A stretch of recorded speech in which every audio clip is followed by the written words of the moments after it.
Salve, salve, craquedáscalos! Saudações filosóficas para você aí.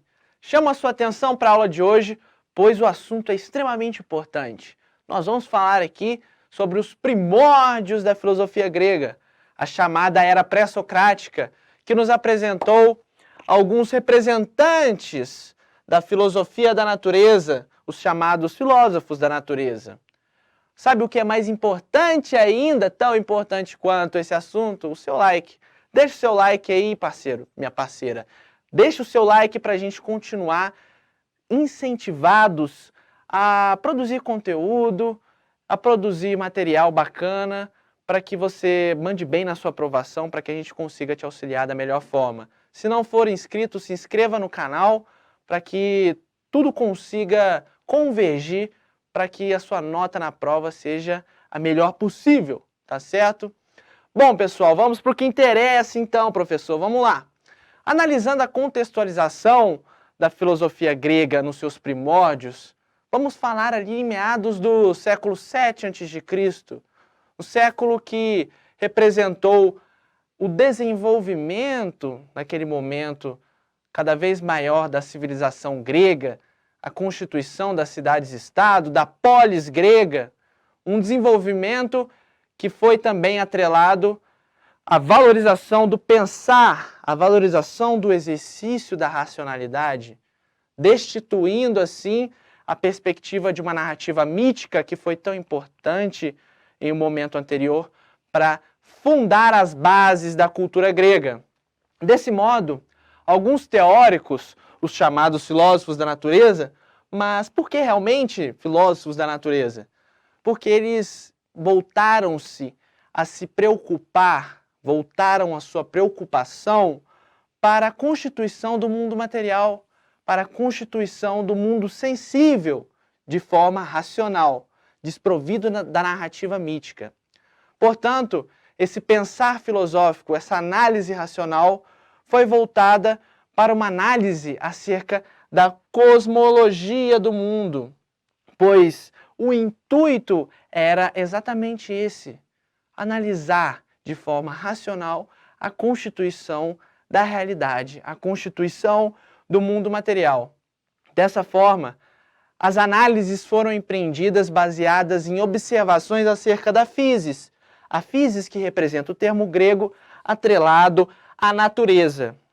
Dessa forma, tais análises baseadas na natureza foram acompanhadas também do objetivo de identificar um princípio que pudesse ter dado origem ao universo, um princípio material que pudesse ter dado origem a todas as coisas. Esse princípio chamado em grego de arché. Agora, craquedáscalos, vou passar para a parte da aula que eu exemplifico alguns representantes dessa chamada filosofia da natureza, os chamados filósofos da natureza. Temos como representante aqui Tales de Mileto, aquele cara que acreditava que a água representava esse princípio originário do universo. A partir da água, o universo poderia ser gerado, o universo e todas as coisas existentes na realidade em si. Outro cara importante é Pitágoras de Samos. Pitágoras afirmava que os números, as relações matemáticas, poderiam exemplificar toda a existência e toda a constituição do mundo material. Outro nome importante é Demócrito de Abdera, discípulo de Leucipo.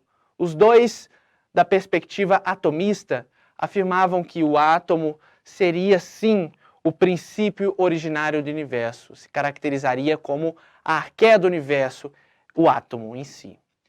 Dessa forma, agora apresento para vocês o principal embate filosófico da história, o primeiro embate filosófico da história.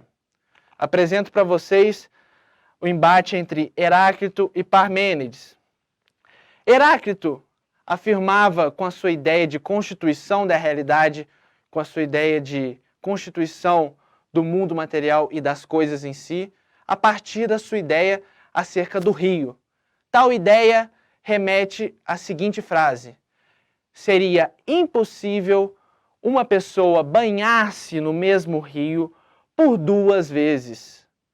Por quê? O que isso significa?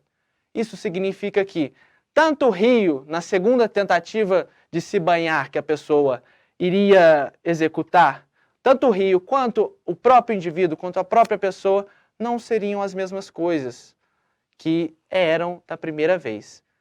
É confuso, né, gente? É confuso, mas Heráclito, ele realmente coloca essa dualidade. Como assim, né?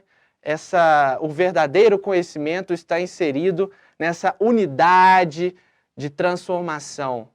Pois bem, ele afirmava que tanto o ser quanto não ser representariam justamente a unidade verdadeira desses opostos. Dessa forma, vamos analisar que a importância da harmonia dos contrários na perspectiva de Heráclito. A verdade do conhecimento em si, da existência, estaria inserida nessa unidade de opostos, tanto do dia quanto à noite. Esse par de opostos, tanto o claro quanto o escuro, o dia, a noite, poderiam originar e originam toda a realidade que estamos inseridos. Para Heráclito, tudo flui, tudo representa uma transformação contínua. Dessa forma, em oposição a essa teoria de Heráclito, Parmênides anuncia que seria banal essa ideia de luta de contrários, essa ideia de a verdade está inserida numa unidade de opostos. Isso para Parmênides seria um equívoco gigantesco. Ele exemplifica essa ideia de que Heráclito estava totalmente equivocado, falando, por exemplo, sobre a ideia do presente. O presente é o que nós vivenciamos agora. O passado é algo que nós vivenciamos antes, portanto, ele não existe. E o futuro é um presente que possivelmente vai existir, mas não existe de fato. Então, Parmênides afirma que nós simplesmente somos. Dessa forma, pessoal, eu chamo a sua atenção aqui para a compreensão de uma guinada filosófica nesse momento. Parmênides não será igual os demais filósofos da natureza que identificaram, através de percepções sensoriais, uma arqué definitiva representando o princípio originário do mundo. Como, por exemplo, o Heráclito afirmava que o fogo, representante da ideia da luta de opostos, da guerra, do embate de opostos que representa a origem do universo, Heráclito disse que o fogo seria a arqué. Para Parmênides, essa arqué não seria o melhor caminho para a explicação da realidade existencial, da realidade material. Parmênides, então, realiza uma guinada filosófica utilizando-se da ideia de ontologia do ser. Portanto, Parmênides volta a sua filosofia para o estudo acerca do ser. Por que ele fez isso?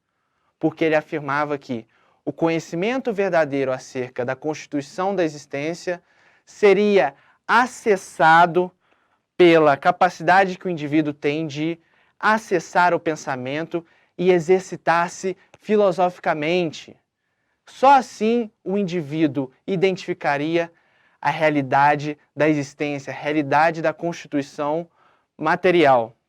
Dessa forma, aplicando sua ontologia do ser, deixa de lado qualquer tipo de ideia relacionada à arqué em si, a identificar um princípio originário de forma exata e volta-se para a ideia de ontologia, para a ideia do estudo acerca do ser, em contraposição à harmonia dos contrários, a essa luta de opostos, essa verdade identificada por Heráclito na unidade de opostos. Dessa forma, pessoal, esse primeiro embate filosófico da história persiste por muito tempo. E eu acho que se vocês olharem minha camisa aqui, vocês podem pegar alguma referência e identificar um certo tipo de spoiler de quem realmente vai solucionar, vai buscar solucionar esse emblemático confronto de ideias. Já vou dar spoiler, hein? vai ser justamente o discípulo desse cara aqui, ó, dessa referência. Pessoal, agradeço muito a atenção de vocês, espero ter contribuído para a sua filosofia. Obrigado.